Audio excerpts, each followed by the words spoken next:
여러분 안녕하십니까? 이어서 경남 소식입니다. 반년 전 진주의 한 장애아동 어린이집에서 교사들이 장애아동을 상습적으로 폭행한 사실이 알려져 큰 물의를 빚었는데요. 1심 법원은 학대 장면이 담긴 CCTV 영상을 증거로 인정하고 교사 6명 모두에게 징역형을 선고했습니다. 보도에 박기원 기자입니다. 보육교사가 의자에 앉은 아동을 힘껏 밀칩니다. 또 다른 교사는 누워있는 아이의 배를 밟습니다. 검찰은 중증 장애아동을 학대한 혐의로 진주의 장애아동 어린이집 보육교사 6명을 재판에 넘겼습니다. 피해 아동은 15명, 학대 횟수는 지난해 6월부터 2달 동안 500차례에 이릅니다. 사건 발생 1년여 만에 1심 재판부는 보육교사 모두에게 징역형을 선고했습니다. 240여 차례 아동을 학대한 혐의를 받는 30대 강모 교사는 징역 3년, 100여 차례 안팎으로 아동을 학대한 교사 3명에게는 징역 1년에서 2년의 실형을 선고하고 법정 구속했습니다. 나머지 교사 2명은 징역형의 집행유예가 선고됐습니다. 또 이들에게 아동학대 치료 프로그램과 사회봉사, 관련 기관 취업 제한도 명령했습니다. 재판부는 보육교사 절반이 학대에 가담했고 피해자가 언어적, 비언어적 소통이 원활하지 않은 7살 이하 유아라는 점에서 죄책이 무겁다고 판단했습니다. 이번 재판에서는 경찰이 CCTV 영상을 확보하는 과정에서 위법한 사항이 있었는지가 쟁점이 됐습니다. 피고인 측은 경찰이 최초 영상 압수 이후 2차례 더 영상을 압수해 다른 교사들을 추가 입건한 것이 당초 범죄 사실과 연관성이 떨어져 증거로 사용할 수 없다고 주장했습니다. 하지만 재판부는 영상 제출이 적법하다고 판단했습니다. 법원은 추가로 압수한 영상이 1차 압수의 동기가 된 범죄 사실과 긴밀하게 연결돼 있다며 증거 채택에 문제가 없다고 봤습니다. 한편 피해 부모들은 법원 앞에서 기자회견을 열어 장애아동들의 상처는 완전한 회복이 불가능하다며 장애 전문 어린이집에 대한 관리 감독 강화를 촉구했습니다. KBS 뉴스 박기원입니다. 요즘 출퇴근길 창원도심에 지나는 운전자들 불편이 크게 늘었습니다. 지난달부터 창원 도심을 가로지르는 원희대로 곳곳에서 간선 급행버스 체계 SBRT 중앙차선 공사가 시작됐기 때문인데요. 차량 정체는 물론 안전사고 위험까지 도사리고 있습니다. 김효경 기자가 현장 취재했습니다. 출근 시간 창원도심 사거리입니다. 차들이 갑자기 속도를 줄이고 하나둘 차선을 바꿉니다. 지난달 초부터 간선 급행버스 체계 SBRT 공사가 시작되면서 편도 4차선이던 도로가 2차선으로 줄었기 때문입니다. 차선이 좁아진다는 안내는 도로와 인도에 듬성듬성 있는 안내판과 바닥에 화살표가 전부입니다. 차선을 바꾸려다 실패하거나 사고로 이어질 뻔한 순간도 눈에 띕니다. 출퇴근 시간이면 창원에서 가장 교통량이 많은 구간. 가다 서기를 반복하다 보니 운전자들은 평소보다 통행 시간이 5배는 더 늘었다고 말합니다. 여기다 우회 차량이 몰리면서 대방동, 성주동 등 인근 도로까지 정체가 빚어집니다. 한 5배 이상은 길이 막힙니다. 그 화살표 잘 보이지도 않고 갑자기 4차선에서 2차선이 되는데 그거 어떻게 감당을 할 겁니까? 차는 들어가야 되는데 서가 있을 수도 없고 뒤는 빵빵거리지. 사고도 잇따르고 있습니다. 공사 구간 시설물을 들이받거나 피하려다 난 사고는 3건. 지난달 8일에는 오토바이 운전자가 작업하던 신호수와 1톤 화물차를 연이어 들이받고 숨졌습니다. 경찰은 현장 안전관리가 적절했는지 조사하고 있습니다. 보행자 안전도 위협받습니다. 먼지와 소음은 일상이 됐고 쌓여있는 공사 자재로 횡단보도가 아닌 다른 곳으로 돌아가야 합니다. 버스 전용 도로가 우리한테 얼마나 혜택이 오는지 그건 잘 모르겠는데 도로 신호 건너갈 때도 불편하고 지금 막아놓으니까 돌아서 가야 되고 이런 경우가 있었어. 지난 9월 초까지 창원시에 접수된 BRT 민원은 40여 건. 현재 누적 민원은 70여 건으로 지난달 중앙차선 공사가 시작되면서 급격히 늘었고 대부분 교통체증을 지적했습니다. 창원시는 출퇴근 시간을 피해 오전 9시부터 오후 5시까지 공사를 하고 있지만 중앙차선 구역이 이미 통제된 구간이라 교통체증을 피할 수 없다는 입장입니다. 다만 사고 예방 대책을 추가 고심하고 있다고 설명했습니다. 교통정책이 승용차 중심에서 대중교통 중심으로 이렇게 전환이 되고 있기 때문에 대중교통 서비스를 높이기 위한 정책이라고 보시고 BRT 공사는 내년 3월까지, 창원시는 신호체계 조정 등 추가 대책을 검토하고 있지만 출퇴근 시간 운전자들의 불편은 결국 해를 넘기게 됐습니다. KBS 뉴스 김효경입니다. 창원시가 전임 시장 시절 진행된 마산 해양신도시와 공원 민간특례 사업 등 대형 사업에 대한 감사 결과를 잇따라 발표하고 있습니다. 최근 감사 결과를 수긍할 수 없다라고 밝힌 한 국장급 간부 공무원이 돌연 대기 발령 조치되기도 했는데요. 연이은 감사와 수사 의뢰 등으로 시정이 경직되고 있다는 비판도 제기됩니다. 보도에 손원혁 기자입니다. 행정 잘못으로 1,000억 원이 넘는 재정 손실이 발생했다. 창원시 감사관실이 지난달 초 발표한 사와 대산공원 민간특례 사업 감사 결과입니다.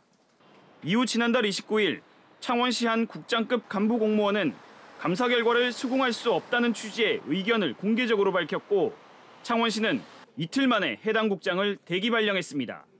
개인 의견으로 시민들에게 혼란을 초래했다는 이유입니다. 대기 발령에 앞서 창원시 간부회의에서는 아직 시정 방향에 대해 정확하게 인지를 못하는 공무원이 있다는 질책성 발언이 나오기도 했습니다. 공무원 노조 게시판에는 인사조치에 대한 비판성 댓글이 나오기도 했지만 이후 게시글은 삭제됐습니다. 더불어민주당은 보복성 인사조치라며 홍남표 창원시장이 인사권을 부당하게 남발하고 있다고 비판했습니다. 감사 결과와 다른 의견을 제시했다는 이유로 소장직에서 물러나야 한다면 어느 공무원이 양심과 소신에 따라 일을 하겠는가? 창원 문화복합타운, 사와 대산공원 사업, 마산 해양신도시 등 감사 결과 발표 때마다 정치 공방과 논란이 일고 있고 공무원 사기 저하와 적극 행정 위축에 대한 우려는 시의회에서도 나오고 있습니다. 조직의 어떤 사기라든지 직원들의 어떤 이 적극 행정에 임하는 어떤 그런 자세들에 대한 어떤 격려 같은 이런 부분들에서 잘 조화나 균형을 잘 이루어주기를. 민선 8기 들어 창원시가 밝힌 감사 대상 사업은 모두 14개. 창원시 감사관실은 6천억 원 규모의 봉암산단 완충 저류시설 등 7개 사업에 대한 감사 결과 발표를 앞두고 있습니다. KBS 뉴스 손원혁입니다. 경남 주말엔 문화. 이번 주는 조선시대 다양한 화약 무기를 선보이는 국립진주박물관으로 가봅니다. 17세기부터 19세기까지 화약 무기를 개발하고 개량해 국난을 극복하고자 했던 우리 선조들의 노력과 한계를 진정은 기자가 전해드립니다. 1592년 임진왜란이 일어나면서 명과 외로부터 화약 무기를 받아들이기 시작한 조선. 조총부터 불랑기포, 호준포까지 단기간 화약 무기 국산화에 성공합니다. 17세기 들어 조선의 화약 무기는 한 단계 더 도약합니다. 통제형의 무기 명장이 규격화해 만든 불랑기포와 더 커지고 더 정교해진 천자총통과 현자총통, 길이 127cm, 무게 10kg에 달하는 초대형 조총은 조선을 지킨 주력 무기들입니다. 동아시아적인 관점에서 보면 이제 오히려 청나라나 일본보다 조선은 화기를 운영하고 활용하고 이런 지점에 있어서는 훨씬 더 이제 신경을 많이 쓴 국가였다. 1871년 신미양요 때 조선군이 입은 방탄복, 면제 배갑입니다. 삼배를 30겹이나 겹쳐 만들어 탄환을 막아내려 했지만 열강의 기술을 막지는 못했습니다. 이 미군이 썼던 탄환은 유선형을 가지고 있었기 때문에 당시에 이 기술로는 이걸 막아낼 수 없었던 것 같고요. 17세기부터 19세기까지 조선의 화약무기 발전사를 다룬 화력조선 두 번째 이야기입니다. 10여 발까지 가능한 화기와 조선말 운영궁에서 만든 소포 등 국립중앙박물관을 비롯해 전국 18개 기관으로부터 출품받은 조선 무기와 자료 150점을 선보입니다. 지금 한반도의 지형 자체도 산악지형이 많기 때문에 이런 화기를 활용한 전술들도 발전하고 있었고 때문에 그런 DNA가 계속 이어지게 되면서 2021년에 이어 두 번째 열리는 국립진주박물관의 조선무기특별전 화력조선은 내년 3월 10일까지 이어집니다. KBS 뉴스 진정원입니다. 오늘은 낮 기온이 크게 올라 포근하겠습니다. 현재 기온 창원과 김해가 4도, 창녕이 0도를 보이는 등 어제 같은 시각보다 1에서 3도가량 낮게 출발하고 있는데요. 낮부터는 온화한 서풍이 불어오면서 김해의 낮 최고 기온이 20도까지 올라 포근하겠습니다. 다만 아침과 낮의 기온차가 15도 이상으로 무척 크겠으니 체온 조절을 잘해주셔야겠습니다. 위성 영상 살펴보시면 오늘 우리 지역의 하늘 고기압의 영향권에서 맑게 드러나겠습니다. 미세먼지 농도는 보통 단계 예상됩니다.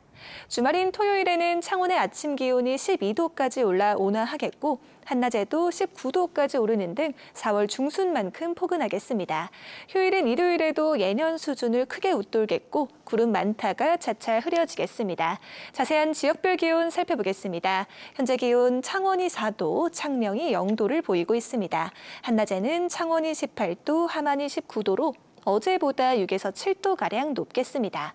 서부 지역도 진주가 0도, 거창이 영하 3도로 출발하는 아침이고요. 한낮에는 진주가 18도, 합천 19도 예상됩니다. 바다의 물결은 동해남부 먼바다에서 최고 3.5m로 매우 높게 일겠습니다.